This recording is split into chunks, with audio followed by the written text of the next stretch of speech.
Lyon. C'est un film que j'ai fait avec la famille du C'est-à-dire, au début, je me posais la question de faire un film sur une star africaine. Et en fait, je me suis rendu compte vite que Doudou Ndiaye Rose n'était pas qu'une star. Doudou Ndiaye Rose, c'est un père de famille, c'est un humaniste, et puis c'est aussi quelqu'un qui a bousculé la tradition créative. Donc il est à la fois un griot, mais aussi un artiste. C'est ça qui a été intéressant dans la construction du film. Par rapport à ce film, c'est que c'est un film patrimonial. Donc ce film ne m'appartient pas. Il appartient à la culture sénégalaise, il appartient à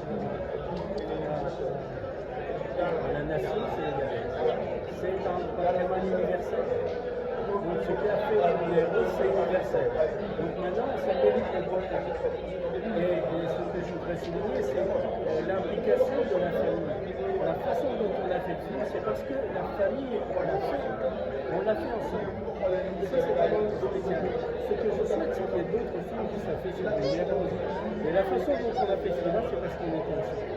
Ces images-là, et je pense que pour moi, et comme je dis tout à l'heure, il n'y aura pas un documentaire beaucoup plus extraordinaire que celui que je viens de voir. Non, la mémoire, elle est bien ressuscitée, parce que le fait de voir Wembley, parce que là, les Sénégalais, je sais qu'ils ne savaient pas que Doudou a été à Wembley, parce que Wembley, c'est un stade où tout le monde veut entendre, veut y aller. Donc on a eu la chance, c'était en 1988, qu'on a été à Wembley. Et je pense que ce passage, c'est un passage qui ne sera pas oublié. Donc, le bicentenaire de la Révolution française, évidemment, c'est un événement où le président Diouf était là, mais on était parti sur un dossier de Berthe Soulé. Donc le président n'était pas au courant. Et lorsque le groupe est sorti, Abdianis Lokim, comme vous avez vu, tout de suite Abdianis, le peuple Jean-Rouge, qu'est-ce qu'il vient faire dans ce bicentenaire de la Révolution française? Et du coup, il a eu un succès fou en tant que président. Le nombre de coups de téléphone, comme il a dit à mon papa, le nombre de coups de téléphone, depuis que je suis président, le nombre de coups de téléphone que j'ai reçu, je viens de les recevoir. Et ça, c'est à travers vous. Donc, c'est des événements qu'on ne peut pas oublier.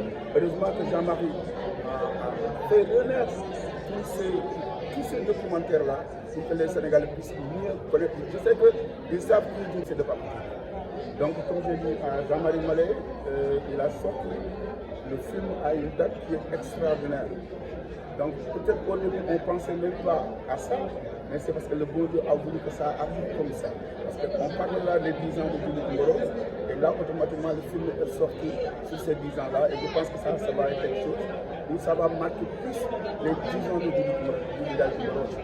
C'est important parce que ça nous fait reparler un peu de Doudou pour rafraîchir les mémoires des autorités, des Sénégalais, et ainsi de suite. Sachent que les 10 ans, je ne dis pas que ça se fait, mais c'est une logique de dire que ça se fait, parce que 10 ans de décès, ça doit être fait.